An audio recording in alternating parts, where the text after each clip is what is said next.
viral, estamos hablando de una infección del cerebro, ¿sí? Entonces, es una infección del parénquima cerebral causada por un virus. El virus más frecuente es el virus del herpes, ¿sí?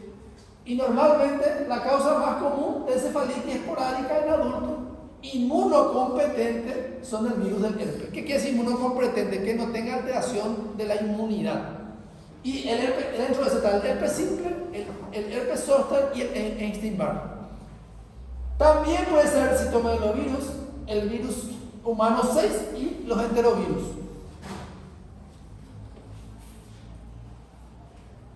¿Cuál es el más frecuente dentro de los herpes? El herpes tipo 1. El herpes tipo 1 es el famoso que produce vesículas incluso en los labios y todo lo demás. Es un virus súper común. Es el más frecuente. A veces las personas que tienen herpes tienen antecedentes de gingivoestomatitis herpética y herpes labial. Puede producir en el cerebro necrosis y hemorragia. ¿Cómo se adquiere? Ingresa por el nervio oftálmico, por la nasofaringe, y entonces por ahí entra hasta al sistema nervioso.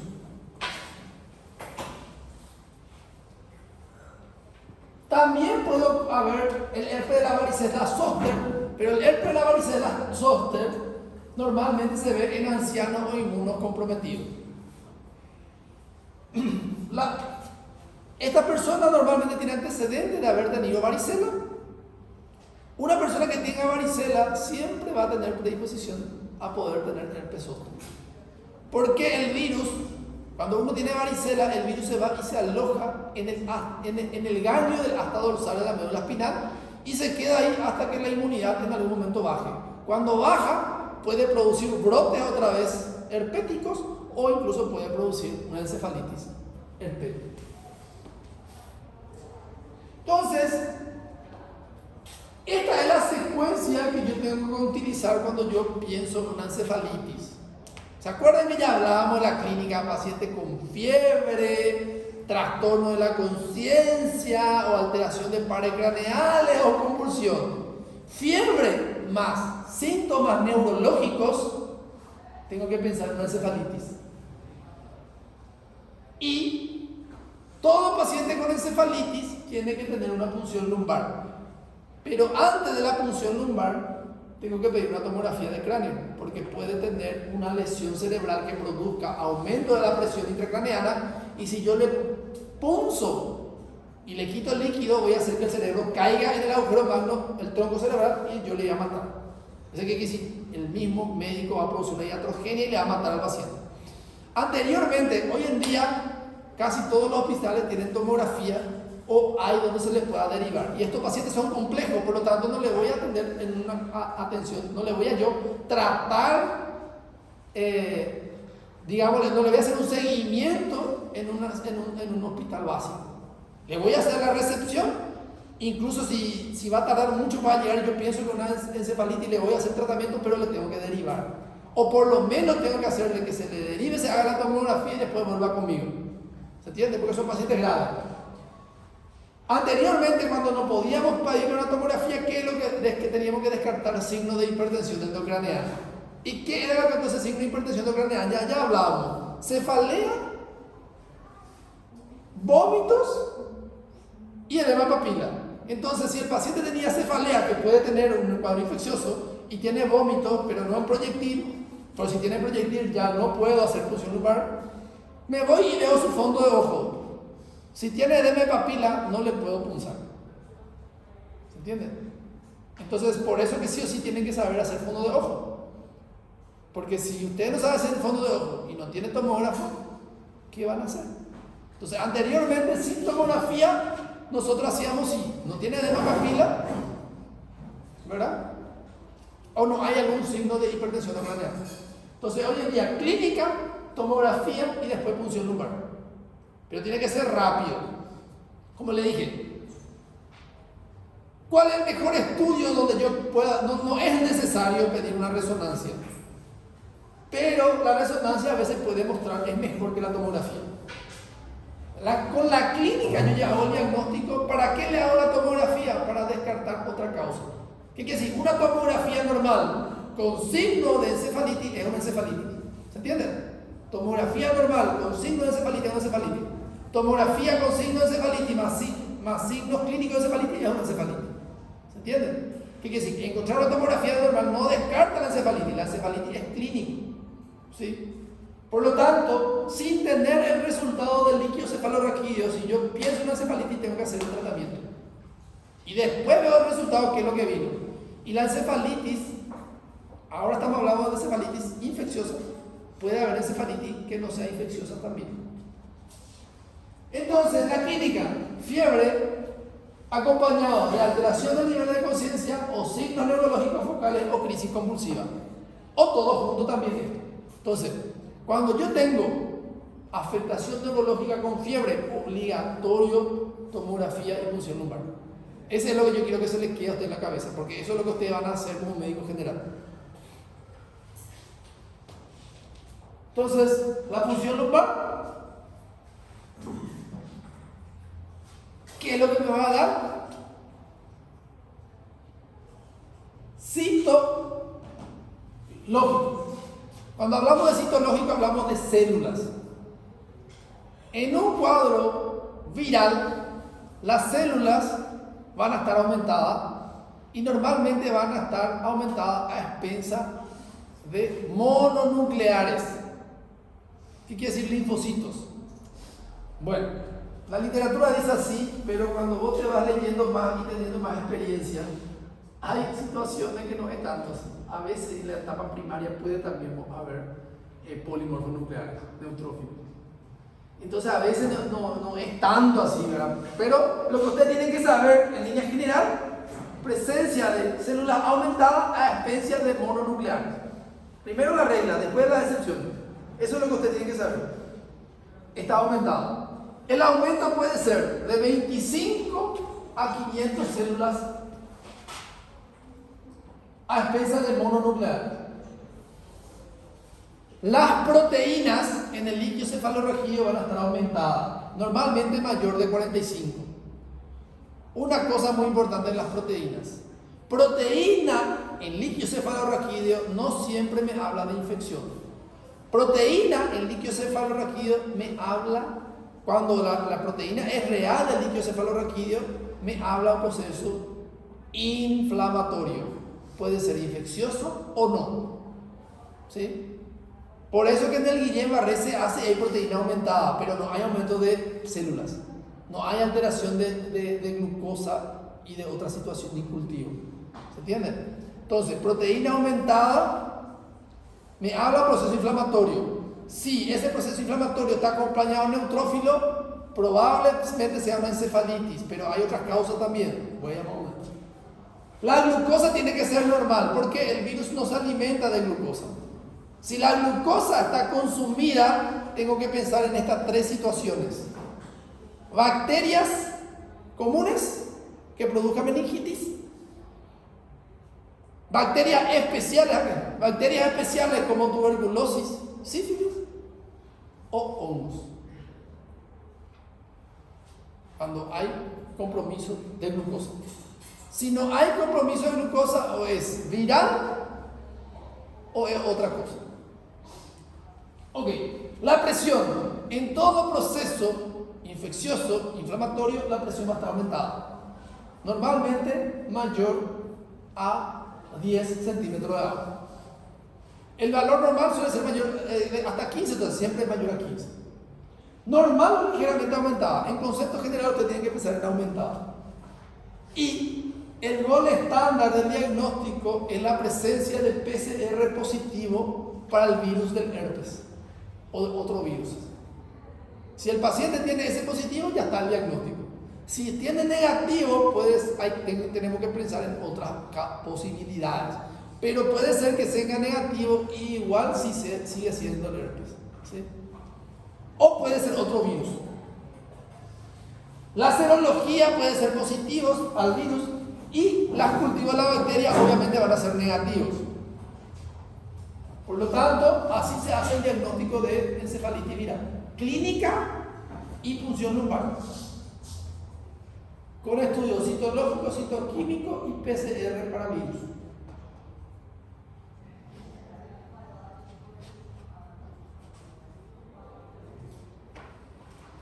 En la tomografía de cráneo puede no haber ninguna alteración, pero si pasa mucho tiempo puede haber una lesión con hipodensidad y el herpes simples, el herpes tipo 1, el herpes simple tiene afinidad por la región frontotemporal del cerebro. Entonces yo veo sin alteración isquémica, con signo meningio y el problema a nivel frontotemporal, ese probablemente el virus sea el herpes simple.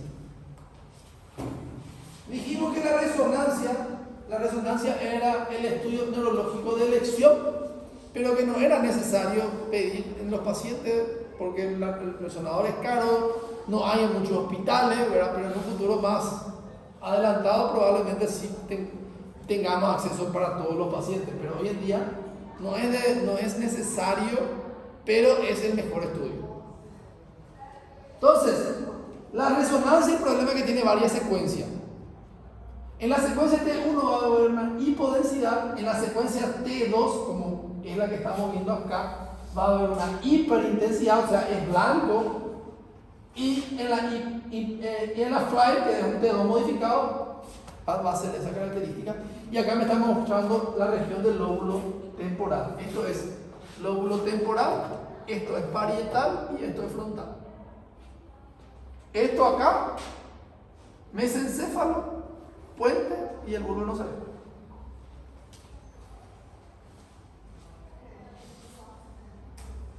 Pronóstico: 81% de supervivencia hoy en día con el tratamiento. Estoy hablando con el tratamiento, porque si tratamiento obviamente va a morir o va a quedar mal. Las secuelas neurológicas fueron leves o no se presentaron en 46%, moderada en un 12% y puede tener secuela grave en un 42%.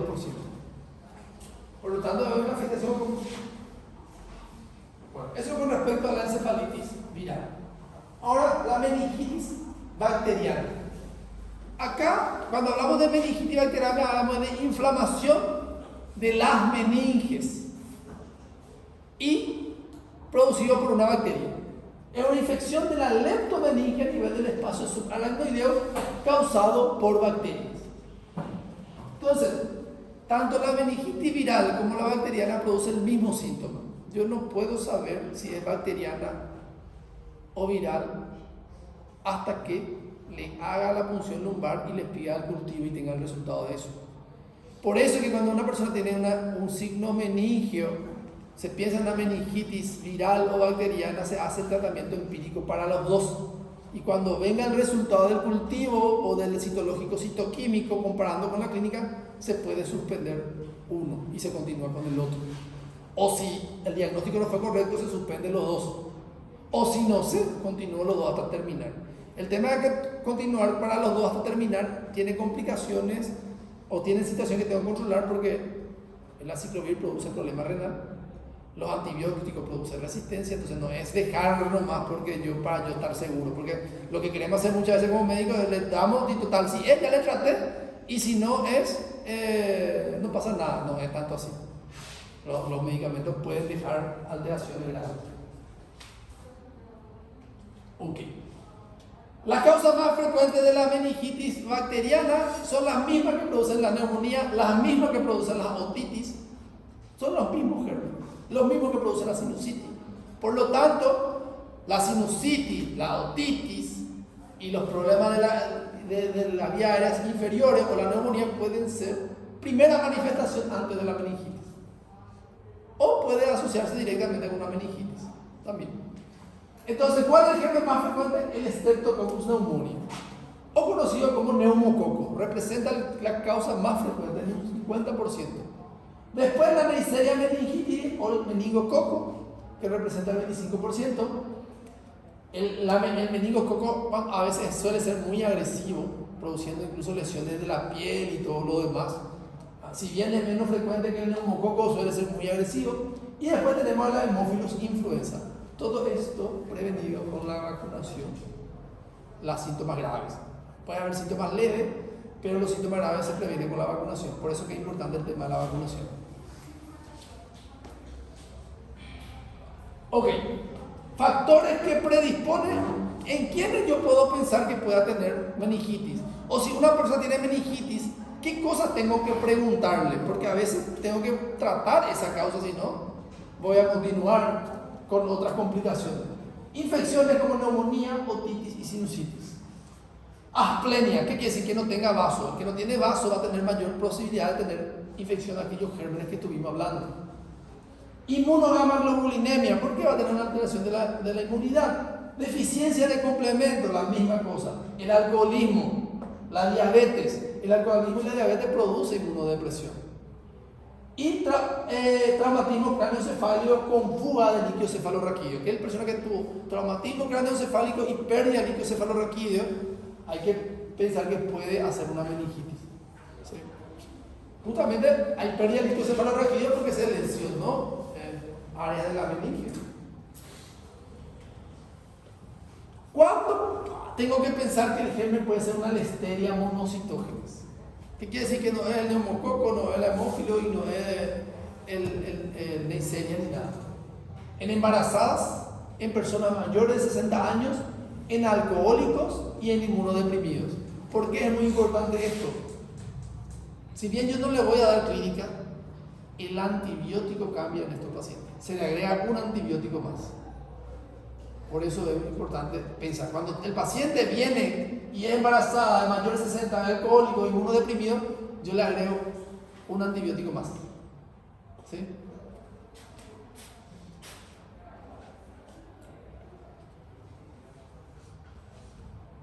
¿Cuándo voy a pensar en bacilos gram negativos entéricos y estreptococo del grupo B?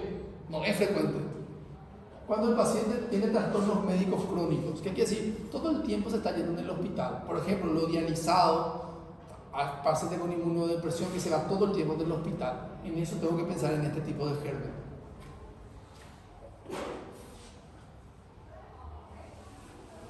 ¿Cuándo tengo que pensar en Streptococcus aureus y Staphylococcus negativo?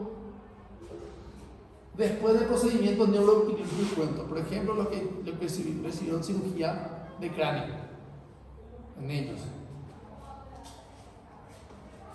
Muchos amigos neurocirujanos son los grandes aportadores de esto. La misma cosa que estuvimos hablando con la encefalitis. Clínica, una tomografía, una punción lumbar por acá, le damos algo, hemocultivo. A veces puede ser que yo no encuentre nada de líquido cefalorraquídeo y encuentre en el hemocultivo presencia de germen. Y ahí me ayuda. Porque acuérdense que el germen no solo va a estar en el líquido cefalorraquídeo, también va a estar en la sangre. Entonces a veces yo puedo tener en el cultivo. Cultivo positivo.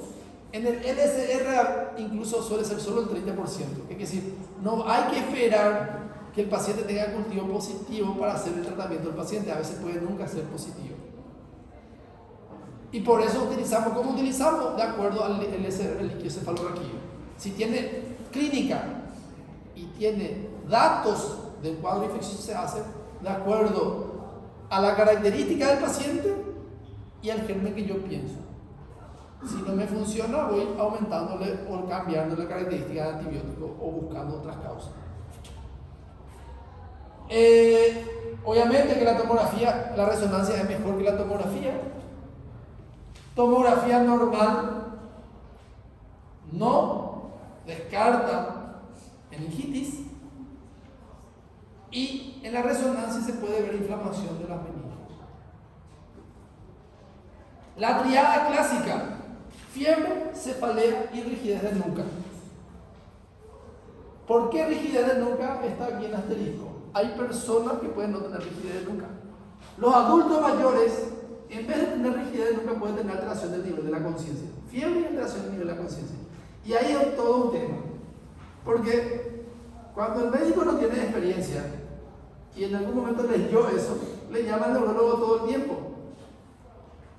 Y de ahí es importante la clase de síndrome febril que nosotros hablamos. Cuando un paciente viene con cuadro febril, tengo que ver garganta, tengo que ver vía urinaria y tengo que ver pulmón. Si eso está todo ok, ahí llamar al neurólogo, si es que le voy a llamar al neurólogo, o pensar en una meningitis. Si yo tengo infección urinaria, trato la infección urinaria. Si tengo neumonía, trato la neumonía. Porque eso también produce fiebre y alteración de la conciencia en los adultos mayores. Los adultos mayores y en los niños recién nacidos, todo produce fiebre y alteración a nivel de la conciencia. Entonces, tengo que hacer desde un punto de vista que sea más práctico para el paciente y para ustedes. Porque ustedes van a llamar al neurólogo, van a tener que esperar al neurólogo. El neurólogo va a venir y el neurólogo que viene al paciente, por más de que tenga un cuadro infeccioso, si ya le llamaron al neurólogo, yo no voy a ser tan pelotudo de no pedir una punción lumbar, porque yo tengo que descartar lo que es de mi área. Si vos ya me estás llamando, quiere decir que pelotudamente ya o inteligentemente evaluaste todo, es lo que yo tengo que pensar, que vos ya evaluaste toda tu área y yo me tengo que enfocar en mi área. Y yo no puedo equivocarme en mi área. Me puedo equivocar en todas las otras áreas, pero yo no puedo equivocar en mi área. Entonces, sí o sí le voy a pedir una punción lumbar. A no ser que sea demasiado evidente ya que, pero no creo, nadie se va a querer arriesgar. Si ustedes ya le llamaron al neurólogo y le va a pedir una punción lumbar, van a tener que hacer la punción lumbar. El paciente se va a quedar internado y va a estar pendiente del neurólogo, va a estar pendiente de eso cuando ustedes podían solucionar su infección urinaria. Y la punción lumbar no es una cosa, puede meter germen, puede complicarle. Vos podés hacerle una meningitis a ese paciente por error diagnóstico. Entonces, hay que siempre pensar en una secuencia lógica sindromática. Síndrome febril agudo, causa más frecuente, causa menos frecuente. Entonces, alteración del sensorio puede haber en más del 75%, puede haber náuseas, vómitos, fotofobia, y ¿se acuerdan que en la encefalitis podía haber convulsiones? Era parte de la encefalitis. En la meningitis también puede haber convulsiones. Pero yo, así por regla general, si el paciente tiene convulsión y tiene rigidez nuca, decir meningoencefalitis es mejor. Porque quiere decir, el meningoencefalitis es peor y hay evolución. Quiere decir, yo como médico tengo que cuidarle más y el pronóstico, aunque yo le cuide, es malo.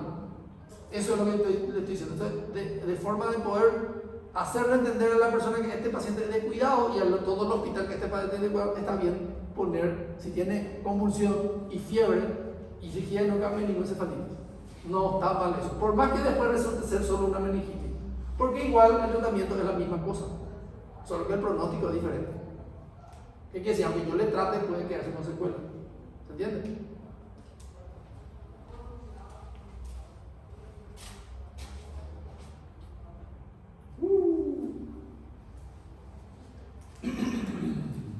Bueno, la punción lumbar, la presión va a estar aumentada, mayor a 18. En el otro era de 10 a 35, o sea, normalmente mayor a 15. La presión normalmente en las infecciones virales suele ser más que la viral, pero no necesitan saber esa situación. Lo único que tienen que saber es que va a estar aumentado también. Los leucocitos de 10 a 10.000 a predominio del neutrófilo, o sea que polimorfonucleares. Los eritrocitos no se tienen que ver hematíes en el LSR, hasta 3 pueden ver de repente por un accidente, pero más que eso no se tiene que ver ni en la viral ni en la bacteriana, pero en la herpética a veces suele haber. Después les voy a explicar esa situación. Y la glucosa está disminuida, menos de 40. Y hay una situación, a veces la persona, la persona es diabética y su glucosa en el LSR puede estar normal y yo no saber si realmente está bajo o no, porque puede ser que esté normal, pero porque es hiperglicemia, en realidad, haciendo las cuentas está baja. ¿Cómo yo aseguro? Le hago entonces la relación de LSR por la glucosa. ¿Cómo yo hago eso? Si yo tengo que hacer LSR por la glicemia. ¿Qué quiere decir? Si en el LSR yo tengo 40, tengo que dividir por 100 y veo cuánto esto da. Si me da menos de 0,4, me habla de que se está consumiendo la glucosa. Por más que el valor acá esté normal, si el índice está a menos de 4, me habla de consumición de glucosa y entonces me orienta a una meningitis. Entonces, esa es una alteración. El índice de glucosa, de LSR glucosa en suero menos de 0,4. Las proteínas van a estar aumentadas, mayor a 0,45, o sea, mayor de 45 en realidad. Tinción, cuando el germen es gram positivo, va a estar, en un 60% puede ser positivo. Y el cultivo suele ser positivo en un 80%. 80%. ¿Qué me quiere decir? En un 20% puedo no tener germen en el SR y ser una infección bacteriana. Y en el hemocultivo solo un 30% es positivo. Por lo tanto, a veces yo puedo no tener germen demostrable laboratorialmente, pero ser la causa. Y cuando yo me baso, presencia de leucocitos, consumición de glucosa, eso es lo que me ayuda, ¿sí? También se puede poner aglutinación con LAPTE, puede ser positivo en pacientes con meningitis por estreptococcus pneumoniae, Neisseria, influenza, E. coli, estreptococcus grupo B. El lisado del límino es positivo en caso de meningitis por gram negativo. PCR detectado si es de la bacteria puede estar. Y el PCR para el virus obviamente va a ser negativo.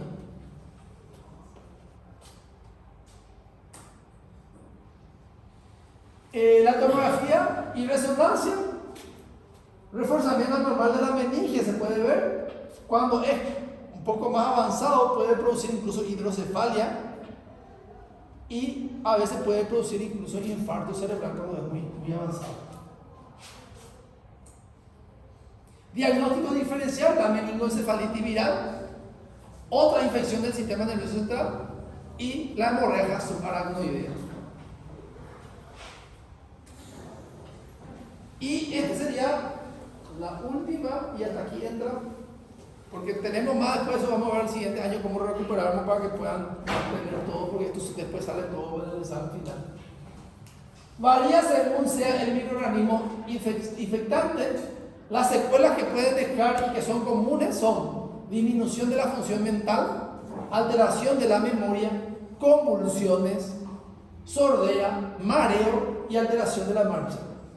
Las secuelas moderadas graves se ven en el 25% de los que sobreviven a la meningitis. Por lo tanto, las infecciones del sistema nervioso central son graves, pudiendo producir alta mortalidad y discapacidad. Por eso es que se tiene que actuar rápido. Cuando yo sospecho una meningitis o una encefalitis, tengo que hacer un tratamiento empírico en menos de 2 horas. Si no puedo hacer la punción lumbar, no puedo hacer la tomografía por A motivo, le tengo que iniciar ya el tratamiento. No tengo que estar esperando porque tiempo es cerebro. Para tomar, tardo, más disfunción cerebral voy a tener y más alteración del órgano. ¿Preguntas? Entonces, entra para el examen encefalitis y meningitis. Encefalitis viral y meningitis bacteriana. Bien sencillo porque no entra todo, entonces no voy a poder hacer el juego de letras con eso. Voy a pedir que se llame la lista. El que no está en clase en el momento de la lista y no me avisó antes, lo siento mucho.